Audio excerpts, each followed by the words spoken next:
The moment Hester Conley walked into the Red Mesa saloon with mud on her boots, grief carved into her face, and a dead husband's pistol shoved into the waistband of her skirt, every man in the room went quiet, but only Robert Fletcher, sitting alone in the darkest corner with a whiskey he hadn't touched in an hour, understood exactly what kind of trouble she was about to make for herself. The year was 1878, and the town of Caldwell Crossing, Kansas, sat at the fraying edge of a cattle frontier that was slowly swallowing everything soft and gentle it touched. The railroad had come through 2 years prior, and with it had arrived every manner of opportunist, drifter, and hard man the country could produce. The summer had been brutal, the grasslands scorched to the color of old bone, and the wells on the east side of town had been running low. It was not a forgiving place, and it had never pretended to be. Hester was 27 years old and had been a widow for exactly 11 days. Her husband, Thomas Conley, had been a decent farmer who worked a modest parcel 3 miles outside town. He had been shot by 2 men during what the sheriff called a dispute over a land deed, though the word dispute did a considerable amount of work in covering over what had actually been a robbery and a murder. The men, a pair known around Caldwell Crossing as the Doyle brothers, had ridden away with whatever cash Thomas had kept in a tin box under the floorboards and had left Hester alone on the property with $200 of debt to the bank, 40 acres of dry land, and a 6-year-old daughter named Clara. Sheriff Dawes had shrugged with what Hester had come to recognize as practiced sympathy. He said the Doyle brothers were difficult men to locate. He said the territory was wide. He said she ought to have family she could go to. He had not, in 11 days, made any visible effort to find the men who had killed her husband, and Hester had decided that if she waited for the law to act, she would grow old waiting. She had found Thomas's old Colt revolver behind a loose board in the barn. She had never fired a gun in her life. She had stood in the yard that morning, pointed it at a fence post, pulled the trigger, and the recoil had knocked her back 2 steps and the bullet had gone somewhere into the sky. She had stood there for a long moment, staring at the untouched fence post, and then she had walked into town. She had heard the name Robert Fletcher perhaps a dozen times in the 2 years she and Thomas had lived near Caldwell Crossing. He was the kind of man whose name people said carefully, the way they might describe whether that was heading their way. He had ridden for cattle outfits across 3 territories.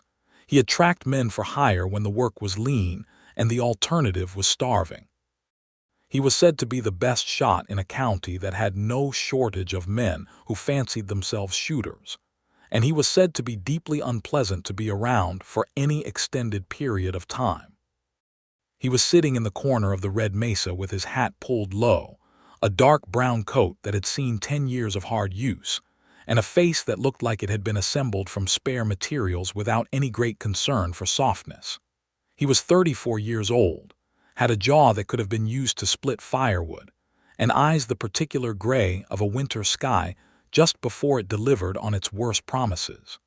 The whiskey in front of him was 2 fingers deep and completely untouched. Hester walked directly to his table. She had spent the walk into town rehearsing what she was going to say, and now that she was standing in front of him, she found that the rehearsal had done very little for her composure. He looked up at her slowly, with the unhurried manner of a man who had decided long ago that urgency was generally somebody else's problem. "You are Robert Fletcher," she said. It came out as a statement rather than a question, which was how she had intended it. "I am," he said. "I need you to teach me to shoot," she said. He looked at her for a long moment. He looked at the pistol in her waistband. He looked at her face, which was set hard in the way of someone who has cried so much in recent days that they have temporarily used up all available tears and are now running on something thinner and more combustible. "No," he said. He looked back at his whiskey.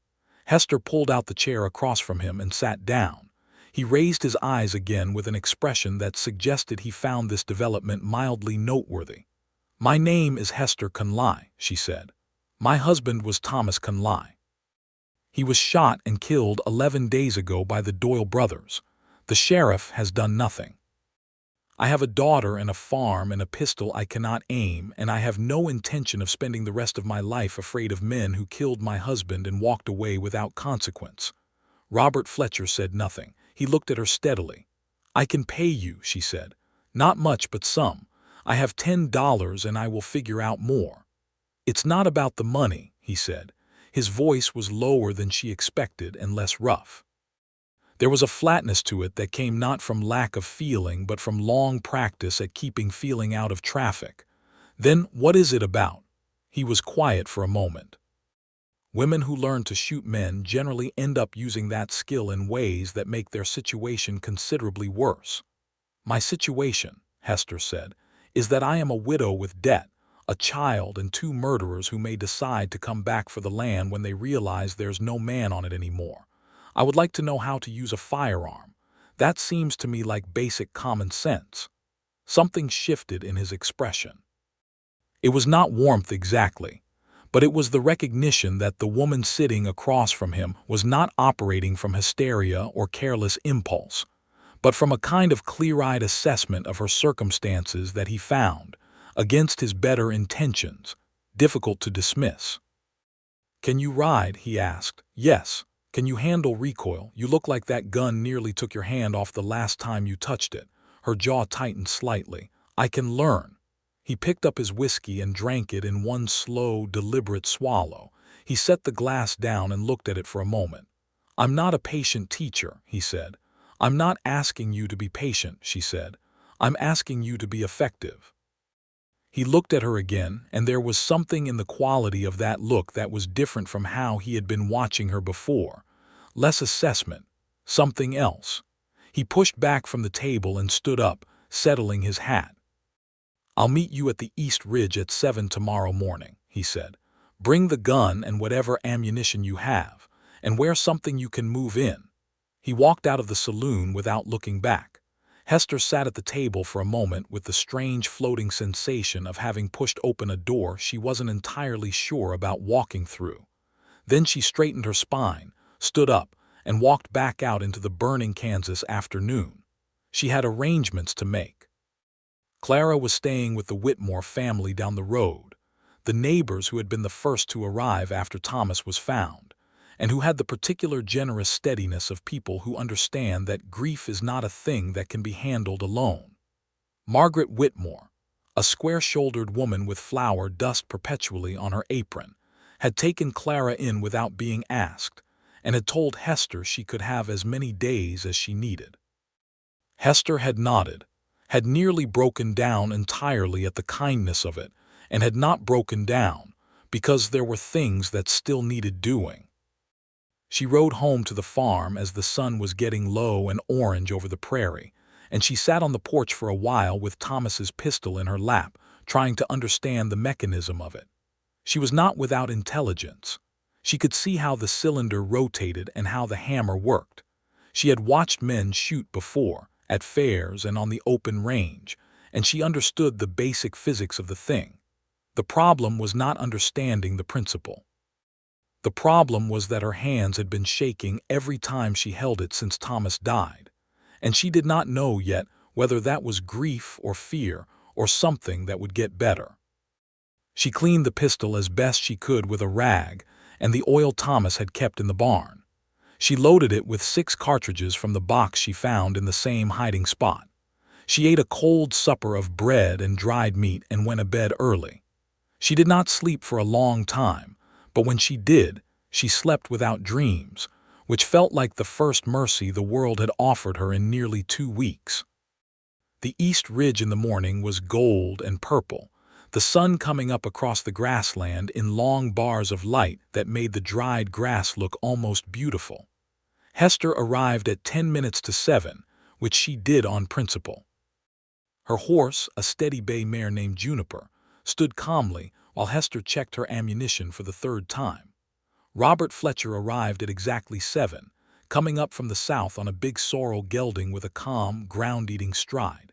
He tied the horse to a scrub oak and walked over to her with the unhurried manner she was already beginning to recognize as characteristic, carrying a rifle slung over one shoulder and a canvas bag over the other.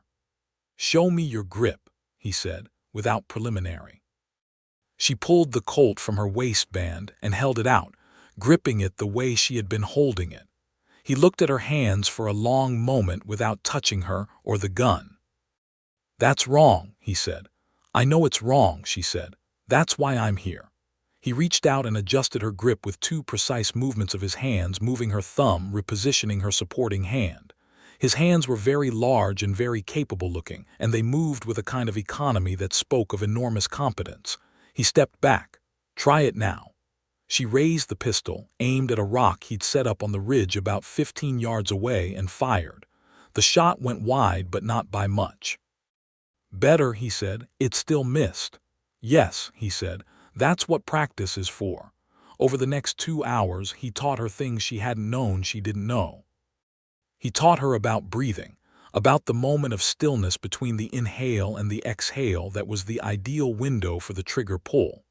He taught her about sight alignment, about how the eye wanted to focus on the target when it needed to focus on the front sight instead. He taught her about stance, about distributing her weight, about absorbing recoil rather than fighting against it. He was not patient in the conventional sense. He did not offer encouragement for near misses or soft words when she was struggling. But he was precise, and his corrections were clear and specific, and when she did something correctly he said so plainly, without fuss, and she found that she valued his plain acknowledgement more than she would have valued effusive praise. By the end of the second hour she was hitting the rock 3 times out of 5. "Same time Thursday," he said when she was holstering the gun. "What about tomorrow?" she said. He looked at her. "You'll be sore, your hand and your shoulder. You need 2 days. I've been sore before." "Shooting through sore muscles teaches bad habits," he said. "Thursday." She wanted to argue with him. She pressed her lips together and nodded instead. It was right, and she knew he was right, which made the concession easier to make. "Can I ask you something?" she said as he was untying his horse. He glanced back at her. "Why did you agree to this?" He was quiet for a moment, adjusting his saddlebag. "Because you were right," he said at last. "A woman alone on 40 acres with 2 men who might come back has a legitimate reason to know how to shoot." "That's the whole reason," she said. He swung up into the saddle in one easy motion and looked down at her. "Thursday," he said, and rode south. She stood watching him go for a moment longer than was strictly necessary, then turned Juniper toward home. The Thursday session was harder and better. Her shoulder was sore, as he had predicted, but she understood the mechanics more deeply now, and her hands had stopped shaking. He moved the rocks further out, to 25 yards, and introduced her to the concept of drawing quickly from the holster. He had brought a belt holster that fitted her better than the waistband. He was brisk and efficient, and occasionally something that might have been respect moved briefly across his face when she drilled a shot she'd been missing. Between rounds, while she was reloading, she found herself watching him without intending to. He had set up his own target further along the ridge and was demonstrating the draw and fire technique he wanted her to practice. He moved with a fluid economy that was almost startling to watch, the draw, the aim, the shot, all one continuous motion, impossibly smooth. She thought that she had never seen anyone do anything with that level of practiced mastery, and that it was, regardless of the context, a remarkable thing to witness. "How long have you been doing this?" she asked. "Shooting." "Since I was 9. For hire, I mean, tracking men." He reloaded without looking at her. "Long enough. Do you have family?" she asked. He looked at her then with an expression that was not quite sharp but suggested she had wandered into territory he kept fenced. "No," he said. "I'm sorry," she said. "Don't be," he said.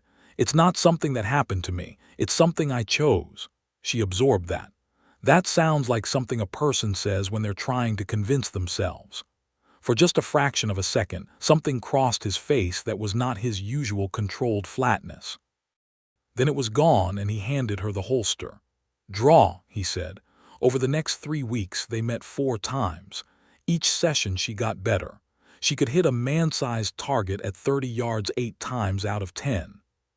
She understood the gun now the way she understood her own hands. She no longer felt afraid when she held it. In the time between lessons, other things were happening that were less controlled and considerably more complicated. She found herself thinking about Robert Fletcher at odd moments in the day, while she was seeing to the chickens, while she was checking the fence line, while she lay awake in the evenings listening to the wind come across the grassland. Not thinking about him in the way she might think about a problem she needed to solve, but in the involuntary, persistent way that the mind returns to something it has found interesting against its own better judgment. She told herself firmly that this was understandable. She had been through enormous grief and trauma, and he was the first person who had treated her as a capable adult rather than a woman requiring management. That was all it was. She was not lonely for him specifically. She was lonely in the way that anyone who had lost their partner of 6 years would be lonely. She went to see Clara at the Whitmores twice a week. Clara was small and serious-faced and had Thomas's brown eyes, and she was handling the loss of her father with the particular resilience of children that sometimes made it worse, not better, because you could not always tell what was genuinely okay and what was being held at bay by a mind too young to process the full weight of it. Hester held her daughter and read to her and tried not to let her own distress leak through, and Clara pressed her face into Hester's collar and said, one evening very quietly, that she had heard the men at the Whitmore farm say that the Doyle brothers had been seen in the territory 2 counties south. Hester had gone still. "Who said that?" she asked. "Mr. Whitmore and the man who came about the horses," Clara said. "They didn't know I was listening." Hester kissed her daughter's head and said the right calm things, and when she rode home she thought about what Clara had said for a long time, sitting at the kitchen table with a lantern and Thomas's pistol, and she knew that the information both terrified her and clarified things considerably. The Doyle brothers were still in the territory. They had not vanished into some distant corner of the country. They were 2 counties south, which was perhaps a day's ride. She thought about going to the sheriff again. She thought about what that had produced the last time and the 11 times she had thought about it since. She put the pistol away and went to bed. She did not mention any of this to Robert Fletcher at their next session. She was not sure why. Something about the expression on his face when she'd asked about his tracking work, a kind of containment, a suggestion that he had reasons for the limits he kept, made her hesitate. She had asked him to teach her to shoot. That was the arrangement. She would not make it something else. What she did not account for was Robert Fletcher himself. He arrived at the 6th session with a second coffee tin, which he handed to her without comment when she dismounted. She opened it and found it contained 2 dozen cartridges, which was more ammunition than she had left. "You didn't have to do that," she said. "I know," he said. She looked at the tin for a moment and then looked at him. He was looking back at her with that steady gray gaze, and there was something in it today that was different from the professional, measured quality she'd grown accustomed to. Something that was not entirely contained. "Thank you," she said quietly. "You're a good student," he said. "Better than most." "Most of your students being seasoned gun hands," she said. "Most of my students being men who think they already know everything and spend half the lesson unlearning their bad habits," he said. She smiled at that, and he looked at her smile with a brief, careful quality, like a man observing something that he had not expected and was not sure what to do with. They got to work. He had moved the targets to 40 yards today, and he added a moving element, a wooden shape on a cord that he pulled at irregular intervals while she tried to track it. It was significantly harder, and she missed more than she liked. "Don't get frustrated," he said. "I'm not frustrated," she said through her teeth. "You just squeezed the grip hard enough to turn your knuckles white," he said. She deliberately relaxed her hand. She took a breath. She tracked the moving target and fired, and the wood spun on its cord where the bullet grazed it. "Better," he said. After the session, they sat on the ridge for a while. This was new. On previous sessions, he had handed back her things and ridden south, and today something made him sit on the flat rock where he'd been standing as a spotter, and she sat on the ground nearby, and the morning was cool and the grassland below them was enormous and golden. "Can I tell you something?" she said after a while.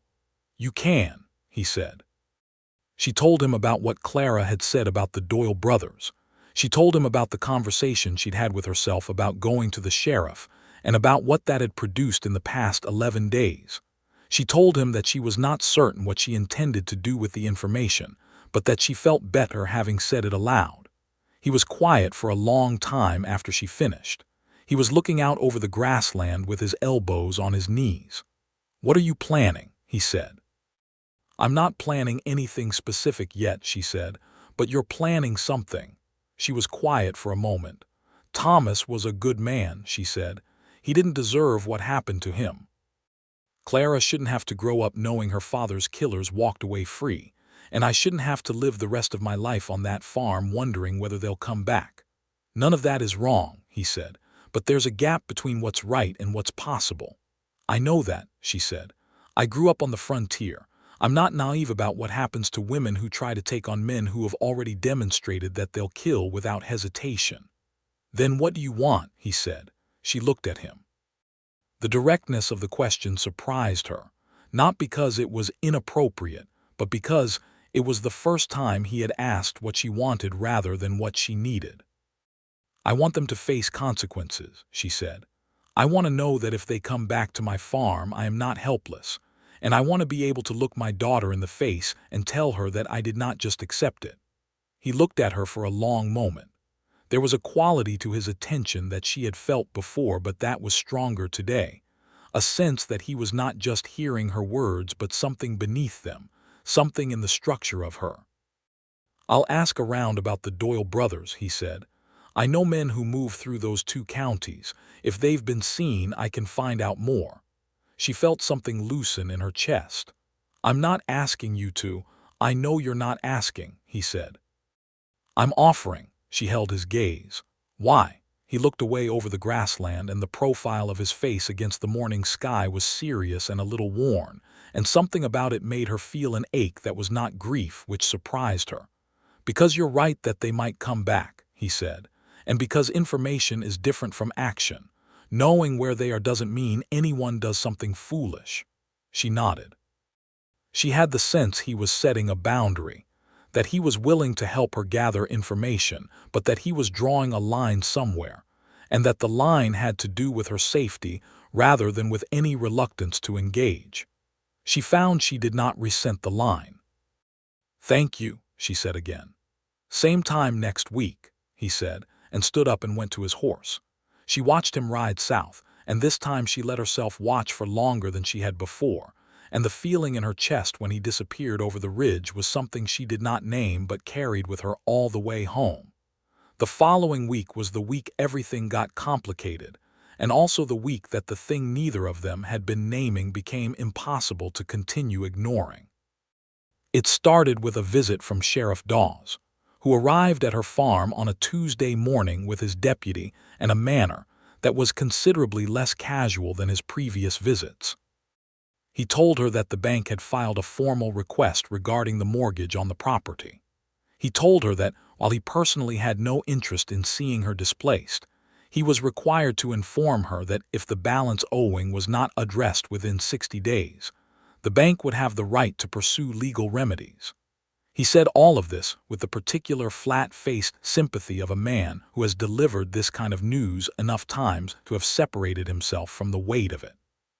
She thanked him politely and waited until he had ridden out before she sat down on the porch steps and thought, with great care and deliberate clarity, about what she was going to do. The farm itself was not worth much. The land was dry and the crops had been poor before Thomas died. The debt was $230, which was more money than she would see in a year of even moderately successful farming. She had been thinking about the farm as something she was defending, a piece of ground she owed it to Thomas to hold on to, but sitting on the steps in the morning heat, she considered the possibility that the farm was not actually what she was fighting for. What she was fighting for was Clara's future and some measure of justice and her own right to stand upright in the world. None of those things required that particular 40 acres. She went to see the Whitmores that afternoon. Margaret Whitmore listened to the whole situation over coffee, nodding with the steady attention of a woman who has solved more problems than she has been credited for. And then she said that her husband had been discussing expanding their cattle operation and had mentioned wanting the land on the east side of their property. She said she could not promise anything but that she would speak to him. Hester rode home feeling slightly less like she was standing on the edge of something with no visible bottom. On Thursday morning she arrived at the East Ridge early, which she always did, but Robert Fletcher was already there, which he never was. He was standing by his horse with a piece of paper in his hand, and when she rode up he waited for her to dismount before he spoke. "The Doyle brothers," he said without preamble. "They're in Bridger County. There's a man there I know works with the county marshal's office. They've been seen at a place called the Lucky Star Roadhouse 3 days from here. They're known for some other business down there as well, which means the marshal's office has been aware of them." Hester was still. "Then why haven't they been arrested?" "Evidence is thin," he said. "No witnesses willing to testify. The men they've robbed and hurt are either dead or too scared." He paused. But, she said. "Your husband's case, the land deed dispute, if there's documented evidence of what they did and if someone were to go to the county marshal in Bridger with a formal complaint and a witness statement, there's a chance, a real chance. The marshal there is a man named Keene. He's not Dawes, he's not the kind of man who shrugs." She absorbed this carefully. "You would go with me," he held her gaze. "I would take you there." "Why?" she said. She kept asking him why, she realized, because she kept finding the answers remarkable. "Because I found the information," he said, "and because you shouldn't have to walk into a county marshal's office alone." She nodded slowly. "When?" "We should go soon before they move on again," he said. "I'd say 2 days preparation and then we ride." "I need to arrange Clara," she said. "I know." She looked at him for a long moment. He was standing in the early morning light with the piece of paper in his hand and his hat low and his face in its usual composed arrangement, and she thought that this was a man who had gone out of his way, on his own time, for a woman he had known for less than a month, and that she had run out of ways to tell herself that this was not something significant. "Let's shoot first," she said, "and then we can talk about the route." Something moved in his face that was close to amusement. "Yes, ma'am," he said. They worked for 2 hours and then they sat on the flat rock in the ground beside it, and he showed her his route map, which he had drawn on the back of an envelope in small, precise lines. She followed the roads with her finger and asked questions about terrain and weather, and he answered all of them without impatience. And their heads were close together over the map, and at some point she became aware that the quality of the proximity was different from what it had been at any previous moment, that she was deeply, precisely aware of the nearness of him, of the warmth of him, of the particular way he smelled of horse and leather, and something clean underneath. She sat back a little, he noticed. She could see him noticing in the way he adjusted his own position slightly, the way a careful man gives space without making the giving into a statement. "I appreciate everything you're doing," she said carefully.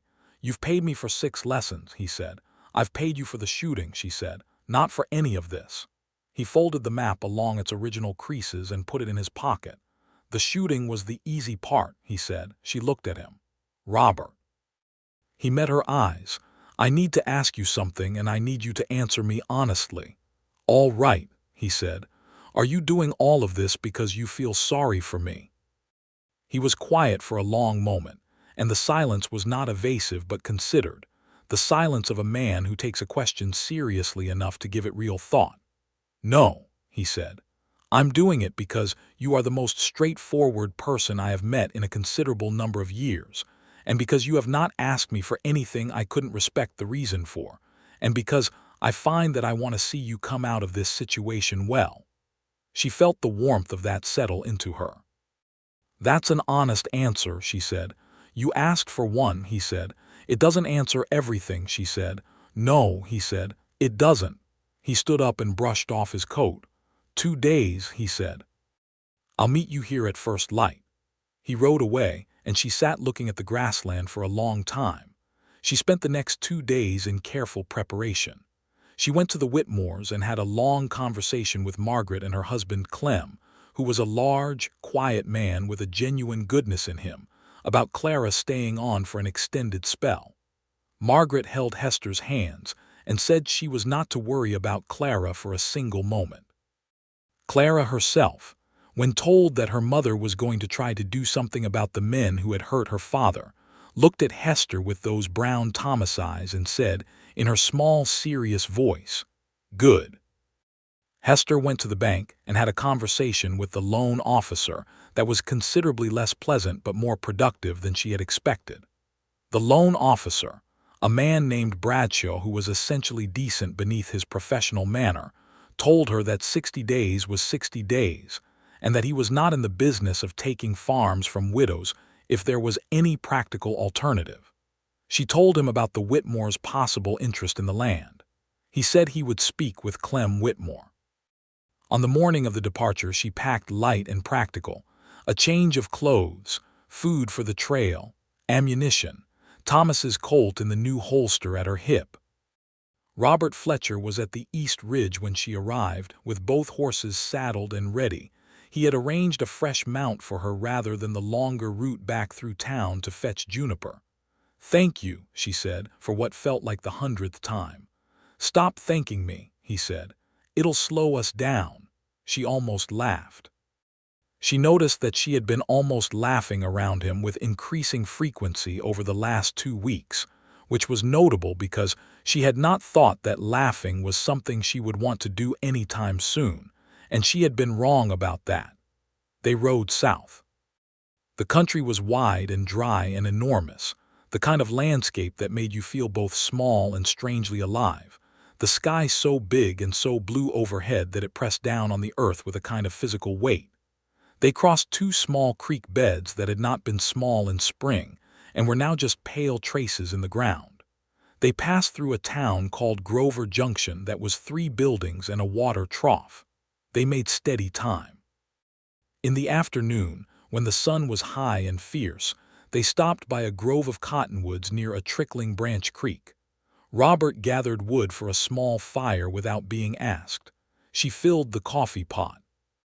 They sat on opposite sides of the fire and ate cold biscuits she had packed and drank the coffee, which was strong and terrible and deeply welcome.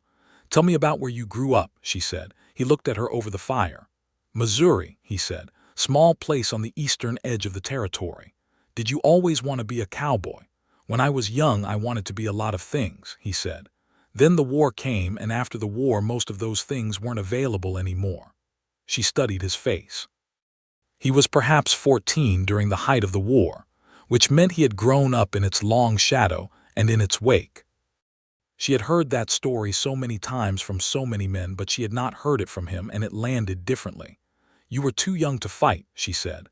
"Old enough to understand what I was watching," he said.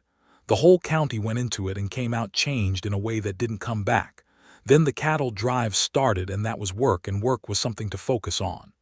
"Do you ever regret it?" she said. "The life you chose." He was quiet for a moment. "I regret some of the things I did in it," he said. "Not all of it." "What don't you regret?" she said. He looked at her across the fire. "The parts where I could help someone," he said. "Those are the ones that don't feel like waste." She held his gaze. The fire was small between them, and the cottonwood leaves moved overhead in the hot afternoon air, and everything was very still. "Your husband," he said after a moment. "What was he like?" She had not expected the question, and she felt the familiar tightening in her chest that Thomas's memory brought. "He was kind," she said. "Steady. He was not a dramatic man. He didn't make speeches or grand gestures. He was just consistently, reliably decent every day, and that kind of steadiness is rarer than people think." "Yes," he said, "it is." "I loved him," she said. "I want to say that clearly. I loved him and I miss him, and what happened to him was wrong." "I know," he said. "I also—" She stopped. He waited. "I also know that my life is not over," she said. "And sometimes I feel guilty about knowing that, about waking up in the morning and having thoughts that are not about Thomas, about being here and feeling—" She stopped again. "Alive," he said. She met his eyes. "Yes," she said. He looked at her for a long moment, and his face had the most open quality she had seen on it, the usual contained composure not gone entirely but softened at the edges in a way that did something considerable to her pulse. "There's no guilt in that," he said. "You didn't stop loving him by continuing to live." She felt the tears then, not the desperate grief tears of the first days, but something quieter and more cleansing, and she let herself feel them briefly and then gathered herself. "We should keep moving," she said. "When you're ready," he said. She was ready in a few minutes, and they rode on, and she noticed that he stayed close enough that their horses were nearly level the rest of the afternoon, where before he had tended to ride slightly ahead to watch the trail. They camped that night in a hollow below a low ridge, where the wind was less and the stars were extraordinary. Hester had camped on the open ground before. She was a frontier woman, raised practical, and she set up her bedroll without fuss. Robert set up his a respectful distance away and built a modest fire that gave light without advertising their position, which she noted was the habit of a man who had spent considerable time in open country with reason to be careful. They sat by the fire for a while after they had eaten, and the conversation went to different places than it had gone before. He told her about a cattle drive he had made in 1874, up through the territory into Colorado, that had lasted 6 months and nearly killed 3 men, and produced the most extraordinary views he had ever seen. She told him about growing up in Illinois before she and Thomas had headed west, about her mother who had been a schoolteacher and her father who had repaired clocks, about the particular disorientation of arriving on the Kansas plain for the first time, and realizing that everything she had understood about landscape was built to a different scale. They were talking like people who have given themselves permission to be known, and Hester recognized the quality of it from the early days with Thomas, that particular loosening that happens when you stop performing yourself for someone and simply are yourself. She went asleep thinking about that, and she slept better than she had in weeks. The second day of riding brought them into Bridger County by early afternoon. The country was different here, slightly more broken, with red rock cuts in the hillsides and scrub juniper on the slopes. They passed through 2 small settlements, and then came into the town of Bridger Station, which was significantly larger than Caldwell Crossing, with a main street long enough to have 2 saloons and a proper dry goods establishment. The marshal's office was at the north end of the main street, and Marshal Keene was exactly what Robert had said he would be. He was a compact, brown-faced man in his 50s, with the methodical manner of someone who has organized a great deal of careful thought into very clear rows. He listened to Hester's account of what had happened to Thomas without interrupting, taking notes in a small notebook with a short pencil. He asked specific questions about the deed, about the men's appearance, about the timeline. He asked whether she had the deed itself or a copy. She pulled the copy from her jacket, where she had folded it carefully before leaving home. He smoothed it flat on his desk and looked at it. "Mrs. Conley," he said, "I want to be honest with you. I have been building a case against the Doyle brothers for approximately 8 months. They have been linked to at least 4 incidents in this county alone, and I have been waiting for a witness statement that would stand up, because the men they victimized before you have either declined to testify or been beyond reach. What you are describing is significant. A murder, a land deed in question, and a witness who is willing to speak. That is different." Hester felt something shift in her chest. "What does that mean practically?" Robert said. "It means," Keene said, "that if Mrs. Conley provides a formal affidavit today, I have enough to move on a warrant. The Doyle brothers have been staying at the Lucky Star Roadhouse 12 miles south of here. I have had a deputy watching them for 3 days. He paused. "I would like to move on them tonight." Hester looked at Robert. He was watching her. "What do you need from me?" she said to Keene. "The affidavit," he said. "Your honest, detailed account. Everything you know about what happened that day." She spent the next 2 hours in Keene's office. Robert waited outside on the bench by the door, his hat off, turning it in his hands, which she would only realize later was the equivalent, for a man of his composure, of considerable agitation. She gave the affidavit carefully, precisely, the way she did everything. She included everything she remembered about Thomas, about the state of the farm when she returned, about the missing tin box, about the evidence of 2 riders, about the land deed. The deputy who was writing it down had to ask her to slow down twice. When she came out, Robert looked at her face, and whatever he saw there made something in his expression relax. "Done," he said. "Done," she said. They stayed that night in Bridger Station at the town's single boarding house. Hester lay awake for a while listening to the sounds of the town and thinking about the affidavit she had given and the chain of events it had set in motion, and she felt something that it took her a while to identify because it had been absent for so long. She felt like she had moved. Not in the geographical sense, but in the sense of having translated grief into action, of having done something with the wreckage of what had happened to Thomas rather than simply sitting in it. She slept deeply. In the morning, Marshal Keene came to find them at the boarding house while they were having breakfast in the small dining room. He sat down across from them with the manner of a man delivering good news carefully. "We picked them up last night," he said. "Both of them.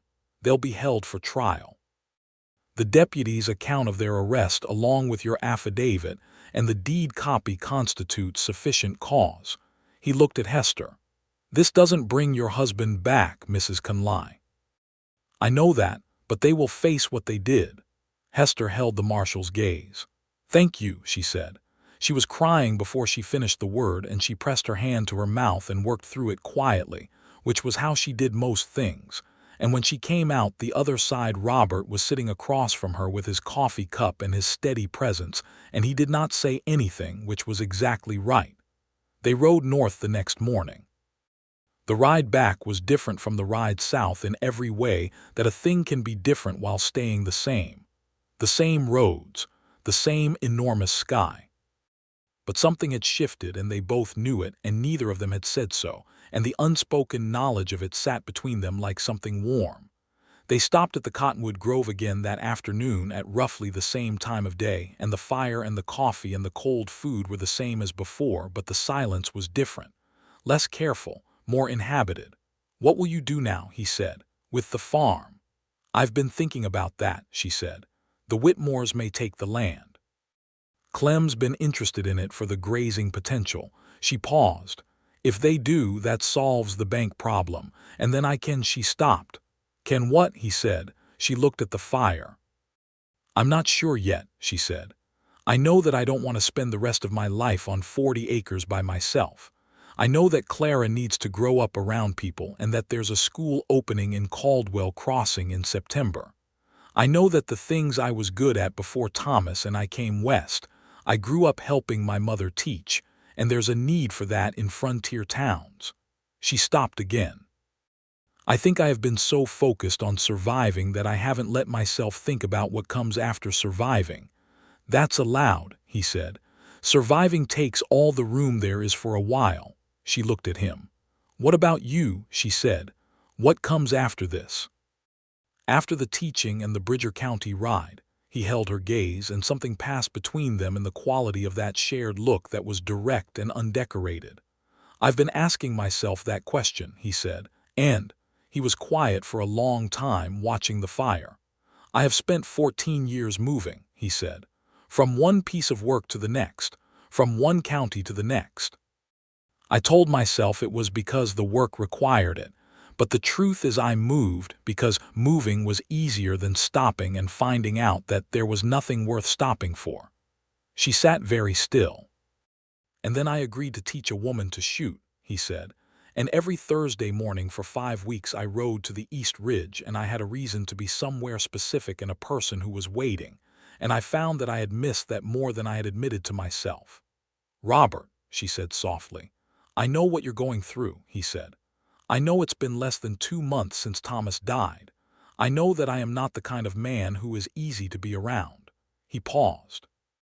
"But I would be dishonest if I let you ride back to Caldwell Crossing without telling you that what I feel for you is not professional or casual, and that I am aware it is too soon for that to be a thing you can do anything with, and I am not asking you to." She watched the firelight on his face. "You are telling me," she said, "so that I know." Yes, he said. And then what, she said. And then whatever you decide, he said. I'm not going anywhere in a particular hurry anymore. She let out a breath that was long and uneven, and she turned and looked at the creek and the cottonwoods and the sky beyond, which was going gold and pink and vast as only a Kansas sky can be, and she thought about Thomas and about loss and about the way life shapes itself around what you do with your grief. I need time, she said. I know, he said.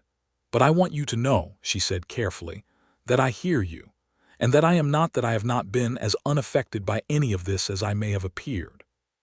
He said nothing, but his face in the firelight had something in it that had not been there before, something unguarded and quietly glad.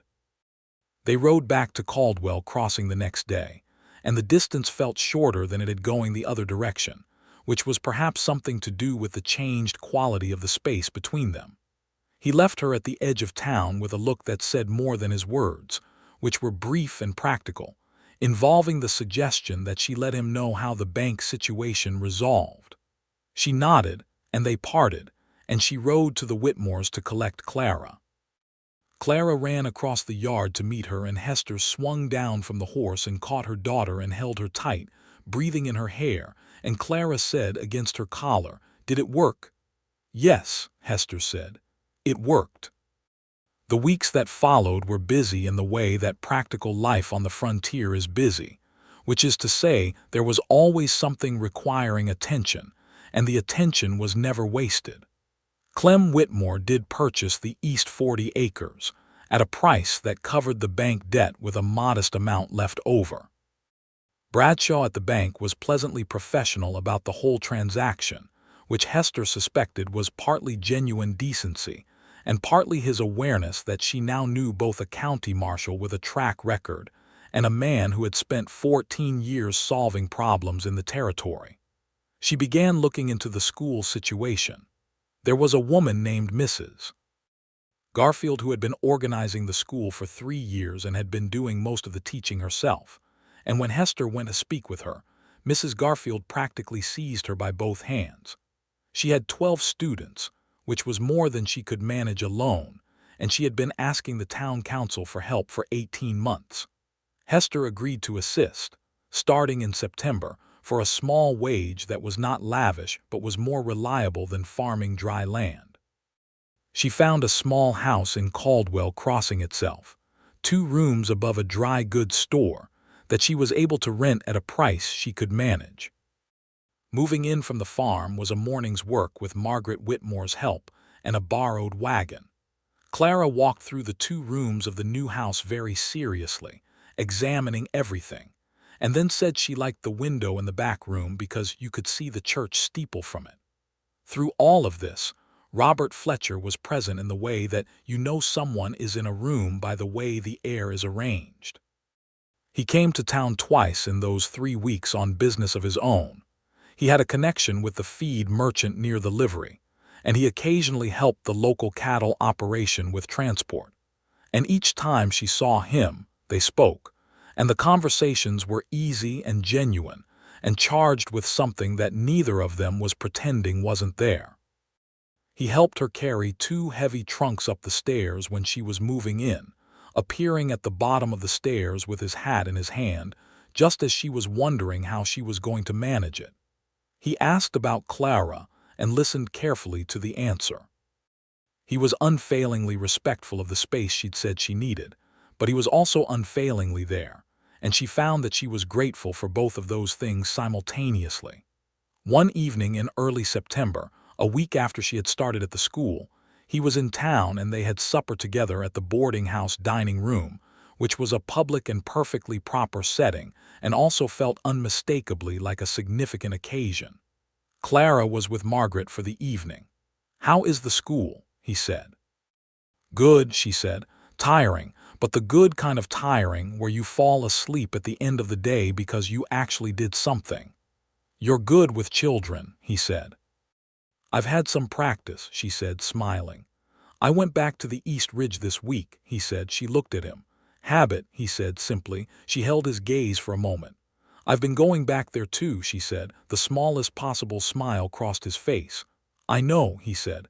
I saw the marks from your boots in the ground. She laughed, a real laugh, warm and surprised. You tracked me, she said. Habit, he said again, and the smile was larger this time. She looked at him in the lamplight of the boarding house dining room. In this wide, rough, extraordinary country at the far edge of what the civilization she'd grown up in would recognize as normal, and she thought about what it meant to choose someone. Not in the breathless, lightning-struck way of novels, though she allowed that whatever she felt for him was considerable, but in the considered, clear-eyed way that mattered. He was patient when it counted. He had gone out of his way for her for reasons that had nothing to do with convenience. He was honest in a way she had met rarely in any person, man or woman. He had a gentleness beneath the composure that he had been careful about showing her but that she had seen, and it was real. "Robert," she said. "Yes," he said. "I am not ready to make a declaration," she said, "but I think I'd like to stop pretending that I don't know what this is." He was very still. "What is it?" he said. "It's the beginning of something," she said, "if you're willing." He looked at her for a moment, and his face had that open quality she had first seen at the fire by the cottonwoods, the composure not absent but settled differently, more comfortable in itself. "I'm willing," he said.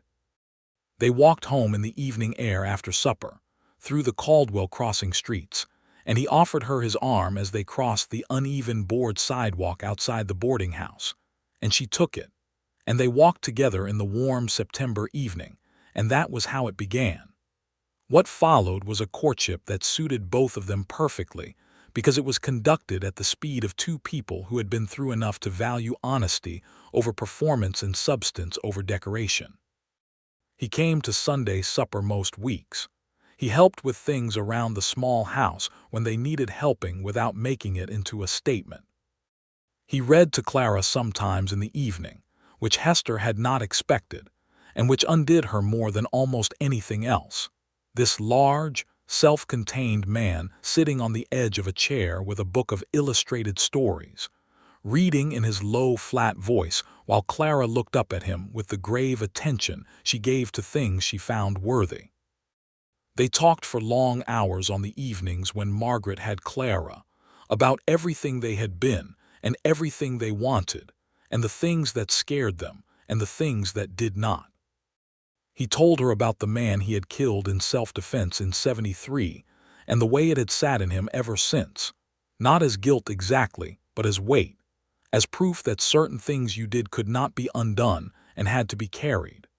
She told him about the years she and Thomas had spent trying and failing to have a second child after Clara, and the grief of that, and how it had taught her something about the difference between what you expect from life and what life actually delivers. He kissed her for the first time on a Thursday evening in October, standing on the step outside the door of the dry goods store below her rooms, after a supper at Mrs. Garfield's house. It was not dramatic and it was not incidental. He had his hands at her face, and he kissed her carefully, like a man who wanted to do a thing correctly, and she kissed him back, and the feeling of it was warm and full and real.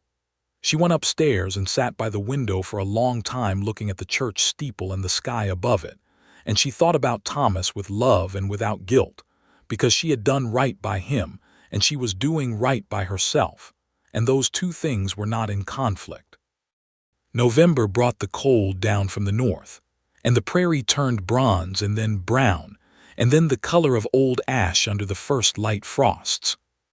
The Doyle brothers' trial was held in Bridger County in the second week of November. Hester was asked to appear, and she did, riding down with Robert and staying 3 days. She gave her testimony standing straight in a plain gray dress with her hands folded, and she spoke clearly and without emotion because she had decided the emotion was hers and was not required for the record. The Doyle brothers were found guilty of murder and robbery, and sentenced to prison terms that the judge pronounced with the cadence of a man who took his work seriously. The older Doyle said something toward Hester as he was being removed from the courtroom, and Robert, who was sitting directly behind her, rose from the bench in a way that caused the bailiff to step in before anything could develop. Hester had not flinched. She had looked at the older Doyle with the same steady, clear gaze she had been practicing since the day she walked into the Red Mesa saloon and sat down across from a man she didn't know, and it had the desired effect, which was nothing. She did not give him the satisfaction of her reaction. On the road home, Robert said, "You were magnificent in there." She turned to look at him from her saddle. He was riding beside her with the afternoon sun on his face, and his expression was one she had come to know well, direct, unembellished, completely sincere. "Thank you," she said. "Thomas would have been proud of you," he said. She felt the familiar tightening in her chest, and then it released, and what replaced it was something like peace. "Yes," she said, "I think he would have." They rode in silence for a while, comfortable silence, the kind that means you have reached the place with someone where silence itself is company. "I'd like to ask you something," he said after a while. "Ask," she said. "Not now," he said. "When we're back. When we're not covered in road dust and there's a proper setting for it." She looked at him. He was looking forward at the road, but there was a quality in his composure that was different from the ordinary, a held-still quality like a man maintaining position before an important movement. "All right," she said. She spent the remaining miles on the trail in a state of quiet attention, and she was not pretending she did not know what he wanted to ask, and she was not pretending she did not know what she wanted to answer. They arrived back in Caldwell Crossing on a Thursday evening, which she found appropriately symmetrical. She collected Clara from the Whitmores and fed her supper and put her to bed, and then she sat in the small kitchen by the stove and waited, because she thought he might come that evening. He knocked on the door at 8:30. She opened it, and he was standing on the step in the cold night air with his hat in his hands and his face as serious as she had ever seen it, which was saying something. "Come in," she said. He came in and stood in the small kitchen and looked at her. He had clearly used the ride home to compose what he wanted to say, and she gave him the space to say it. "Hester," he said, "I am not a man who is easy to live with. I am set in my habits, I am not talkative by disposition, and I have lived alone for a long time in ways that have probably made me more difficult." He paused. "But I am also a man who has learned his own mind, and my mind is very clear about what I want." Another pause. "I want to marry you. I want to be a fixed point in your life and in Clara's. I want to build something in one place with you, whatever shape that takes, and I am asking you if you are willing to take that on." She had been looking at him all through this, and she had been aware, with the strange, attentive clarity of important moments, of every detail of him, the cold reddened color at his cheekbones, the way his hands held his hat, the steadiness of his gray eyes on her. "Robert Fletcher," she said, "I said yes the moment you asked the question. I was just waiting for you to finish." The smile that crossed his face then was the fullest she had ever seen from him, and it transformed him, and she crossed the small kitchen in 2 steps and he met her. And when he put his arms around her, she felt the solid, settled warmth of someone who was going to stay. They were married in Caldwell Crossing in December, in the small white church on the main street, on a clear cold day when the sky was the particular hard blue of winter over the prairie. Clara was the only attendant, standing very straight in a new dress that Margaret Whitmore had stitched, holding a small bunch of dried wildflowers with an expression of profound gravity that was so like Thomas it made Hester's breath catch. The ceremony was conducted by the Reverend Atkins, who was a large, cheerful man with a fine speaking voice, and when he asked if anyone had objection, he looked around the full church pews with the beaming confidence of a man who did not expect any. Robert said his vows in his low, even voice with the directness that characterized everything he did, looking at Hester, and she said hers back, and they were both the kind of person who says exactly what they mean and means exactly what they say, and the words had weight accordingly. After the ceremony, outside in the cold sunshine, Mrs. Garfield pressed Hester's hands and said she was very pleased, and Marshal Keene had ridden up from Bridger County for the occasion, which Hester had not expected, and which moved her more than she showed. Clem and Margaret Whitmore were there, solid and warm and essential. Clara put her hand in Robert's hand outside the church, unprompted, and he looked down at her with an expression that had no composure in it at all, and Hester saw it and was undone by it, quietly. The winter settled around them. Robert's work patterns shifted gradually from the itinerant rhythms they had been for 14 years toward something more rooted. He had connections with the regional cattle operations, and he took work that was local or that kept him away for short periods and brought him back. He was methodical about the house, about the practical matters of their life together, about the thousand small negotiations that constitute daily intimacy with another person. He was not always easy, as he had said himself.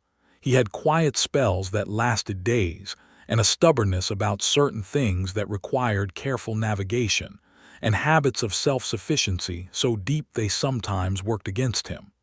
But he was honest about all of it, and he worked at himself with the same disciplined focus he brought to everything else.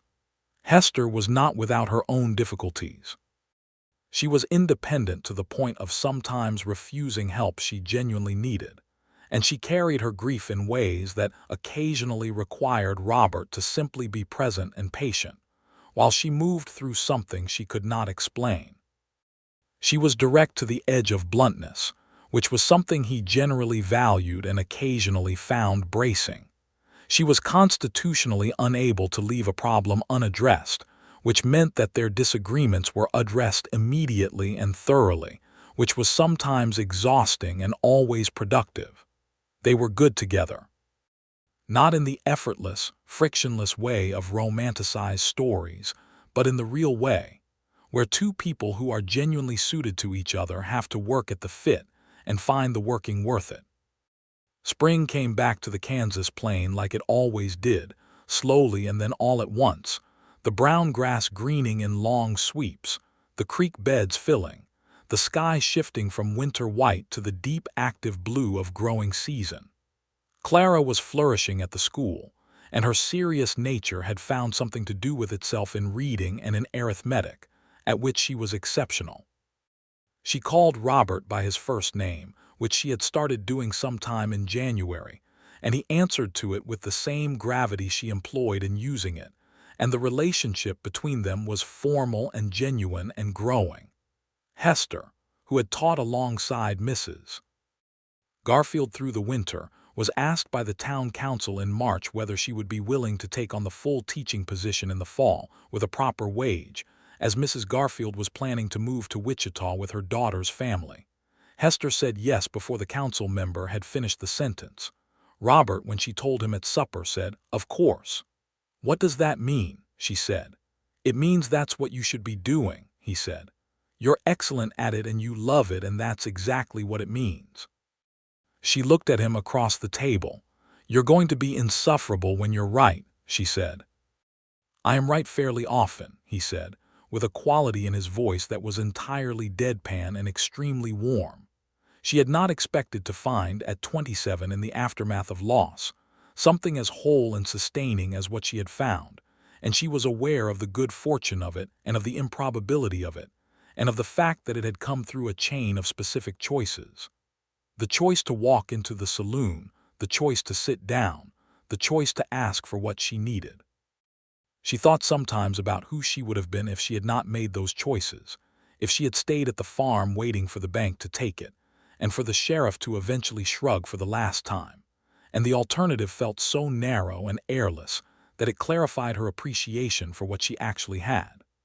On a morning in late April, she woke earlier than usual and lay in the first light listening to the birds outside the window and aware of something that felt different from the ordinary waking feeling. She said nothing about it for 2 days, and then she told Robert one evening while they were on the porch watching the sunset go pink and orange over the prairie, their favorite hour of the day. He looked at her carefully. "Are you certain?" he said. "I saw Doc Henley yesterday," she said. "Yes." He was still for a moment, and she watched his face. The composure was there, and then it wasn't, replaced by something that was almost painfully open, a joy that he did not have the usual armor against. "Hester," he said. "I know," she said. And she did know exactly what he was feeling, because she was feeling it too, the layered complexity of it, the joy and the awareness of everything that preceded this moment, the loss and the work and the cold and the hard country and the two people who had, through unlikely means and genuine effort, found their way to something new. He took her hand and held it in both of his, the way he had learned to do on the occasions when words were not adequate, and they sat on the porch until the light was gone. Clara received the news with her characteristic gravity and a long pause, and then said, "I would like it to be a boy," as though placing an order. Robert looked at Hester over Clara's head with an expression that was entirely his, and Hester pressed her lips together to prevent herself from laughing aloud at the absurdity and warmth of everything. The summer was long and full. Hester taught through the spring term and prepared for the fall term, while Robert took on a contract that kept him busy but local. They were establishing themselves in Caldwell Crossing in the way that people do when they are going to stay known, woven into the fabric, their presence unremarkable in the best sense. Robert began to acquire the reputation of a man who knew horses and animals and who could be consulted on range questions, and men who had previously kept a certain watchful distance from him began to talk to him the way they talked to neighbors. Hester watched this happen with quiet satisfaction. She had suspected from the beginning that his gruffness was not hostility but containment, that he had learned to keep himself enclosed because there had not been a reason to open, and that given a reason he was someone people could rely on. She had been right, and she had learned that she had a talent for seeing through the surface of people to what was actually there, which was not a small thing in a rough country. The baby arrived in November, in the same month as the trial that had closed one chapter of Hester's life, and the convergence felt fitting. The delivery was managed by the town's midwife and was long and hard and finally, blessedly, complete. Robert, who was downstairs in the small house's kitchen for the duration, and who had dealt with cattle drives and hard men and long winters without visible agitation, was by every account considerably undone by the waiting. The baby was a boy. Clara had been correct. They named him Thomas Robert Conley Fletcher, which took some time to agree on and which, once agreed on, was exactly right. Thomas for the man who had been first and whose memory they would always carry forward. Robert for the man who was here and who would be here, steady as the man himself, reliable as the east ridge in the morning. Thomas Robert, who was immediately called Tom by Clara with the authority of an older sister who has decided the matter, was small and loud and emphatically present. He had Robert's gray eyes, which surprised everyone, and Hester's strong jaw, which surprised no one. The months folded into each other. Hester's school grew. Robert's reputation solidified. Clara excelled at everything she attempted with the serene confidence of a child who has been loved well through difficulty and has come out of it with her spine intact. Tom learned to stand, to walk, to demand things loudly and specifically, to chase the cat that lived behind the dry goods store. 3 years out from the autumn that Hester had walked into the Red Mesa saloon, Caldwell Crossing had changed around them, and they had changed within it. The railroad had brought more settlers, and the town was growing, and the old frontier roughness was giving way in places to something that had more permanence to it, more families, more churches, more schools.